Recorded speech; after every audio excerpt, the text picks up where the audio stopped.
레위인을 통하여 시작되는 새로운 이야기를 통해서 이스라엘 백성들의 도덕적인 타락상에 대해서 지금 우리는 보고 있습니다. 그 이전에 있었던 요나단이라는 레위인을 통해서는 이스라엘 백성들의 종교적 타락상을 보았다면, 이제 또 다른 레위인의 새로운 이야기를 통해서 이제 이스라엘 백성들이 도덕적으로 얼마나 타락했는지를 보게 되는데, 그들이 얼마나 타락했는지, 특별히 그들의 삶이 도덕적으로 얼마나 타락했는지를 먼저 우리에게 보여주시면서 하나님은 성과 관련해서 그들이 얼마나 타락했는지를 보여주셨어요.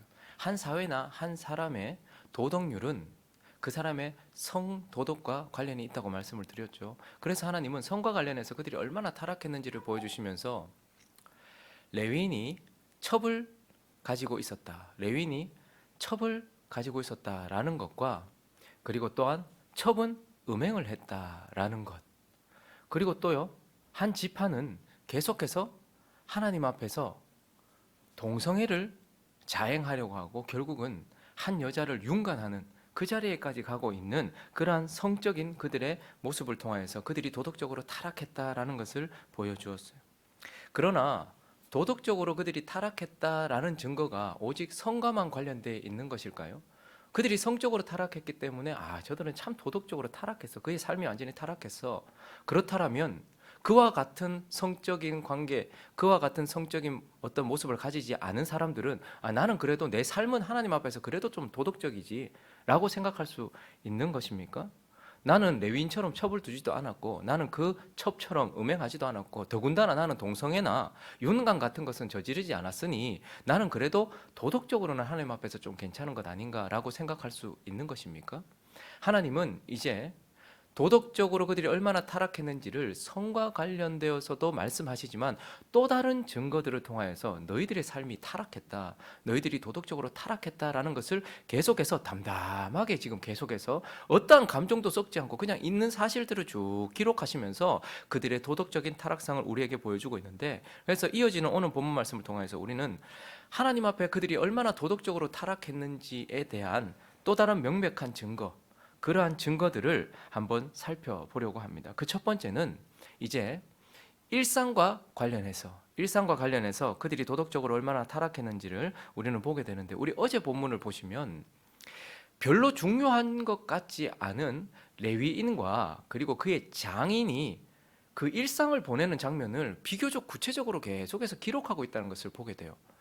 4절을 한번 보시면 그의 장인, 곧 그 여자의 아버지가 그를 머물게 하며 그가 3일 동안 그와 함께 머물며 먹고 마시며 거기서 유숙하다가, 그러니까 그 레위인이 첩을 데리고 오려고 그 여인의 집으로 갔었죠. 그랬더니 먼 길 온 손님이에요. 그리고 반가운 손님이에요. 자기 딸을 다시 데려가려고 온 손님이에요. 그랬더니 융숭하게 대접하는 거예요. 며칠 동안 대접했다고요? 3일 동안. 그러나 이것은 고대 풍습입니다. 아주 귀한 손님이 왔을 때 3일 동안 대접하는 것은 그 당시의 풍습이에요. 그래서 먹고 마셨다라고 말하고 있고, 그를 참 융숭하게 대접해 줬다라는 그 일상의 3일이 지나가고 있습니다. 그런데 오늘 본문 말씀을 계속해서 보면 5절을 보시면요, 넷째 날로 넘어갔어요. 그런데 또 아침 일찍 일어나 이제 떠나고자 해요. 근데 그 여자의 아버지가 그의 사위에게 이르되 떡을 조금 먹고 그대의 기력을 돋운 후에 그대의 길을 가라 라고 말하고 있어요. 또 먹고 마시라고 말하면서, 그래서 어떻게 합니까? 6절을 보니까 두 사람이 앉아서 함께 먹고 마시매 라고 또 하루를 보내고 있는 것을 보게 됩니다. 자, 3일을 대접받고 먹고 마셨어요. 그런데 또 그 다음날 또 하루를 더 기력을 회복해라 라고 말하면서 네 몸을 위해서 먹어라. 그래서 또 먹고 마셨다라고 얘기해요. 자, 그런데 또 8절을 또 보실까요? 몇째 날요? 5째 날 아침에 일찍 일어나 떠나고자 하는데 그의 아버지가 또 그대의 기력을 돋우고 해가지고 머물러. 그래서 두 사람이 또 어떻게 해요? 함께 먹었대요. 뭐 이런 기록을 왜 해놨을까? 이게 왜 이렇게 기록되었을까? 그런데 한번 레위인 입장에서 한번 생각해 보십시오. 여러분들이 저라고 생각해 보십시오. 목사라고 생각해 보십시오. 자, 이 레위인이 지금 그 여자를 데리고 오려고 무슨 요일날 떠났을까요? 그래도 명색이 목사니까 주일은 보내야 될 것 아닙니까? 그 당시에는 안식일을 보내야 되니까 토요일 안식일을 보냈겠죠. 그리고 언제 떠났을까요? 안식 후 첫날 주일날 떠났겠죠. 그러니까 주일, 월, 화 3일 동안 먹고 마셨어요. 자, 그리고요, 넷째 날 수요일 됐어요. 5째 날 목요일 됐어요. 안식일은 금요일 저녁부터 시작이잖아요. 그러니까 지금 레위인 입장에서 봤을 때는 그 당시엔 그래도 아무리 그들이 타락해도 꼭 내면적으로 타락한 사람들이 외적으로 이런 것들 형식적으로 종교적인 걸 되게 지키려고 하거든요. 그러니까 안식일은 지키려고 했을 것 아닙니까? 그런데 지금 안식일부터 시작해서 또 다른 안식일로 넘어가는, 그러니까 그들의 하루, 그리고 안식일에서 시작해서 또 다른 안식일로 지나가는 그 한 주 내내 뭐 했다는 거예요. 결국 이 본문을 통해서 하나님께서 담담하게 기록하시면서 뭘 보여주시고자 하냐면 그들이 온통 먹고 마시고 시집가고 장가가고 여기에만 마음이 쏟아져 있는 그들의 삶이 그랬다는 거예요. 그들의 한 주를 보여주면서 하루 내내 먹고 마셨어요. 기력 돋우고 하루 내내 먹고 마시고 3일 내내 먹고 마시더니 4일째도 먹고 마시고 5일째도 먹고 마시면서 온통 그들의 삶이 하루를 봐도 그렇고 한 주를 봐도 그렇고 어떻다는 거예요. 먹고 마시고 시집가고 장가가고 온통 여기에 다 쏟아져 있고 몰두해 있는 그들을 봅니다.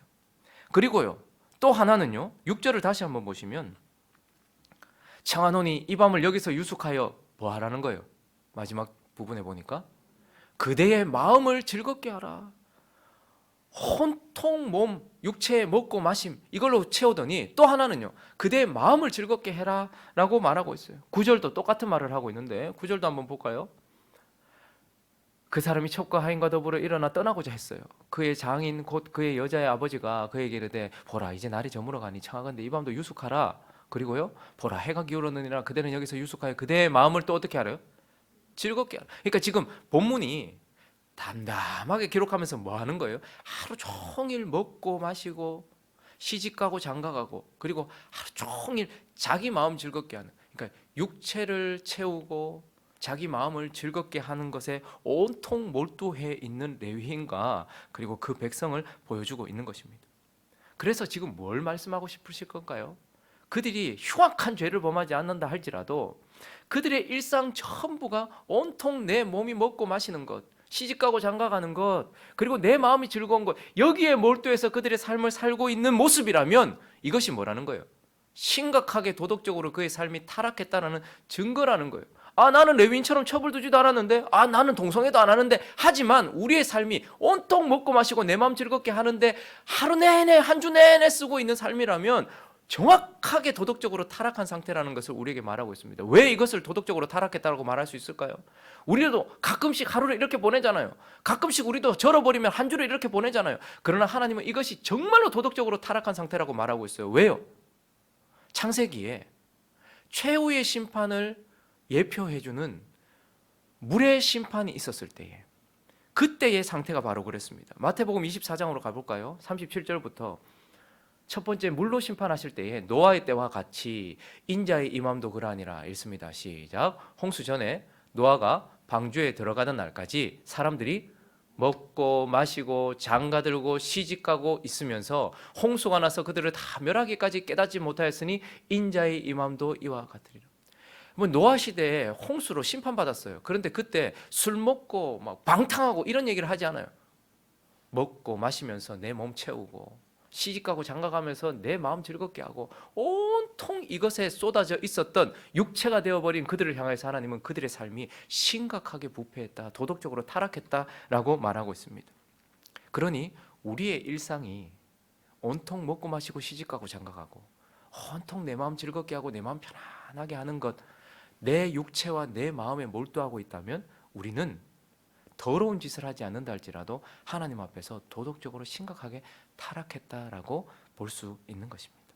자, 그리고 이제 이스라엘 백성들이 얼마나 도덕적으로 그의 삶이 타락했는가를 보여주는 또 다른 증거가 있는데 그것은 바로 이웃과 관련해서 우리에게 말씀해 주고 있어요. 오늘 본문이 참 무서운 이유는요, 사람이 진짜 화가 나면 감정 섞이지 않은 담담한 말로 혹은 침묵을 해요. 근데 오늘 본문은요, 레위인을 비난한다든지 뭐 거기에 대하여 감정을 덧붙이다든지 하는 게 전혀 없어요. 그냥 담담하게 기록하고 있는데 그가 5일째도 먹고 마셨어요, 사실은. 그런데 와, 이러다가 안식일 못 지키겠다 싶었겠죠. 그래서 떠났어요. 근데 해가 지기 전 떠났단 말입니다. 그래서 14절을 볼까요? 모두 앞으로 나아가더니 베냐민에 속한 기브아에 가까이 이르러 해가 졌다라고 말해요. 자, 여기 베들레헴에 있었죠. 그리고 지금 어떻게 되냐면 에브라임 산지까지 가야 되잖아요. 거기에 실로가 있어요. 하나님의 집이 있었죠. 아마 그 레위인은 하나님의 집에서 섬기지 않았을까 생각이 들어요. 자, 여기서 해가 지기 전쯤 베들레헴에서 떠났어요. 근데 쭉 올라가다 보니까 여부스 땅에 이르렀단 말이에요. 한 3-4시간 쉬지 않고 걸어가면 만나는 땅이에요. 여부스 땅에 갔어요. 그런데 여부스 땅은 지금으로 말하면 예루살렘 지역이에요. 근데 그 당시에는 아직까지 그 땅을 이스라엘 백성들이 차지하지 못하고 있었어요. 그러니 여부스 백성들이 있으니까 이 땅은 이방인의 땅인 거예요. 그러니까 꼴에 레위인이라고 우리가 이방인의 땅에서 살 수 없지, 첩도 두고 있으면서 더러운 짓은 할 것 다 하면서 내가 그래도 이방인의 땅에 살 수 없지, 좀 더 걷자라고 해서 좀 더 올라왔어요. 좀 더 올라와서 어디로 가게 됐습니까? 오늘 말하는 기브아 가까이 이르렀다라고 말하고 있어요. 그러니까 기브아는 베냐민 땅이거든요. 그런데 거기에서 이제 이르러서 거기에서 이제 유숙하게 된 것입니다. 자, 그런데 거기 유숙하게 되었는데 15절을 읽어볼까요? 15절 있습니다. 시작. 기브아에 가서 유숙하려고 그리로 들어가서 성읍 넓은 거리에 앉아 있으나 그를 집으로 영접하여 유숙하게 하는 자가 없었더라. 그가 기브아에 이제 해가 질 쯤에 넓은, 누구나가 다 볼 수 있는, 많은 사람들이 다니는, 그 동네 사람들이 다 다니는, 베냐민 지파들이 다 다니는 넓은 거리에 앉아 있었어요. 뭐 하고 있었을까요? 자기를 하룻밤 묵게 해줄 사람을 기다리면서 거기에 있었겠죠. 그래서 영접해주기를, 손님 대접해주기를 기다리고 있었어요. 그 당시에는요, 손님을 대접하는 환대 문화, 이것은 고대 시대에 당연히 있었던 거예요. 그러니까 밤을 맞은 나그네를 환대해 주는 것은 그 당시에 당연한 관습이었습니다.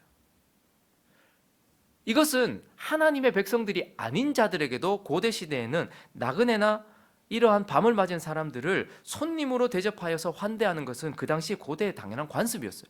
그런데 이스라엘 백성들에게는요, 나그네를 대접하는 것은 명령이었고 책임이었어요. 그러니까 자기 동네에, 자기 집 앞에 온 나그네, 밤을 맞은 나그네를 대접하고 환대하는 것, 그것은 하나님의 명령이었고 책임이었단 말입니다. 왜 하나님은 손님 접대 문화를 책임으로, 명령으로 주셨을까요? 왜냐하면 나그네를 대접하는 손님 접대에는 복음이 담겨 있기 때문에 그렇습니다. 단순히 우리가 오늘 어디 묵을 데 없는 사람 저거 하루 그냥 묵게 해주자, 그런 문화가 아니고, 사람을 잘 돌봐주는 그런 문화가 아니고, 이 손님 접대 문화에는 하나님이 우리에게 주신 은혜의 복음이 담겨 있단 말입니다. 우리는 밤을 맞은 인생이었어요. 내버려두면 밤을 헤매다가 그냥 어떻게 될지 모르는 인생이에요. 그리고 우리는 정처 없이 떠도는 나그네예요. 힘도 없고 연약한 자란 말입니다. 그런데 하나님이 어떻게 하셨다는 거예요? 밤을 맞은 나그네와 같은 우리의 인생에 하나님이 자기 집 베델로 초대하셔서 우리를 환대해 주심으로써 우리가 의미 있는 인생이 되게 하신, 그것을 나타내 보여주는 것이 손님 접대예요. 환대 문화란 말입니다. 그래서 하나님이 나그네 같은 밤을 맞은 아무것도 아닌 인생, 힘없고 연약하여 나그네 환대받지 못하고 핍박받고 이러다가 헤매다가 끝날 인생을 하나님이 나를 융숭한 대접을 받을 손님으로 나를 대접해 주셨고 자기 집에 식구처럼 나를 대해 주셔서 나를 구원해 주셨다라는 내용이 담겨 있는 것이 손님 접대였단 말입니다. 그래서 그들은 그들에게 찾아온 나그네를 대접하면서 하나님이 나를 어떻게 대우하셨는지를 기억하고, 그들에게 찾아온 밤을 맞은 나그네를 대접하면서 그들에게 나를 이렇게 붙들어 주신 하나님을 전파하는 역할도 해야 했단 말입니다. 그러니까 지금 이 시대에도 마찬가지입니다. 힘없고 연약한 나그네 같은 사람들을 대접하는 것은 우리에게도 책임이라는 말이죠. 그런데 베냐민 사람들이 어떻게 했다는 거예요? 그 넓은 거리에 앉아 있는데도 불구하고, 밤을 맞았는데도 불구하고, 이제 퇴근하면서 혹은 일을 마치고 집에 돌아가면서 분명히 봤음에도 불구하고 어떻게 하는 거예요? 이웃을 돌아보지 않는 거예요. 거기다가 돌아보지 않기만 했습니까? 어떻게 했습니까? 그들은 내일 본문에 보겠지만 그들은 어떻게 합니까?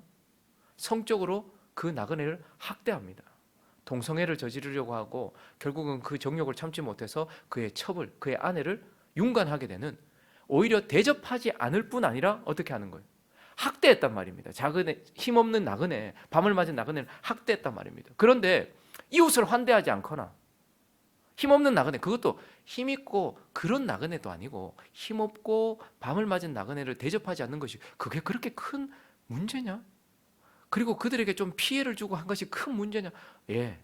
왜냐하면 이러한 이웃을 돌보지 않는 상태, 그리고 오히려 이웃에게, 그런 이웃에게 나의 정욕이나 나의 이익을 위하여서 그것을 채우고 있는 그러한 모습은 정확하게 하나님께 심판받은 모습과 동일하기 때문에 그래요.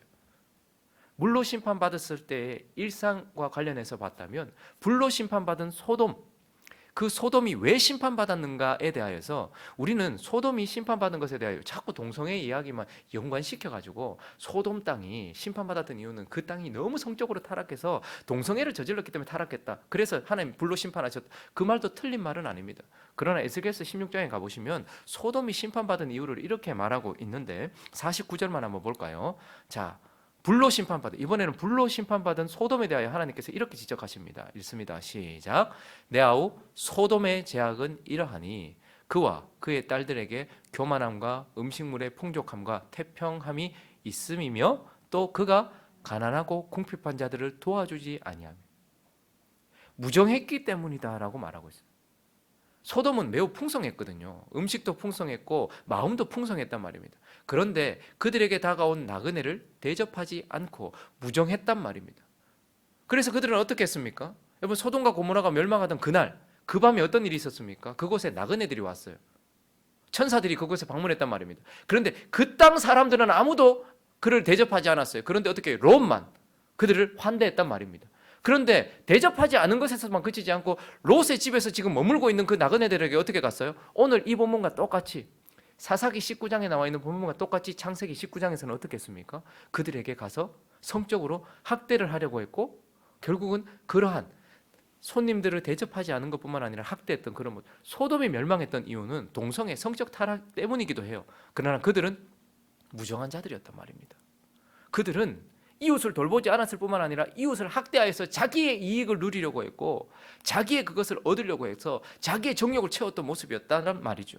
그러니 오늘 이 사사기 19장에 하나님께서 그들이 얼마나 도덕적으로 그 삶이 타락했는지를 보여주시면서 하나님은 이웃과 관련해서 그들이 풍성하고 태평하면서도 그들을 돌보지도 않고 오히려 자기의 유익을 위하여 이웃을 학대하고 있는 모습을 통하여서 그들이 매우 타락했다라고 도덕적 타락상에 대하여서 지금 고발하고 있는 것입니다. 말씀을 정리하겠습니다.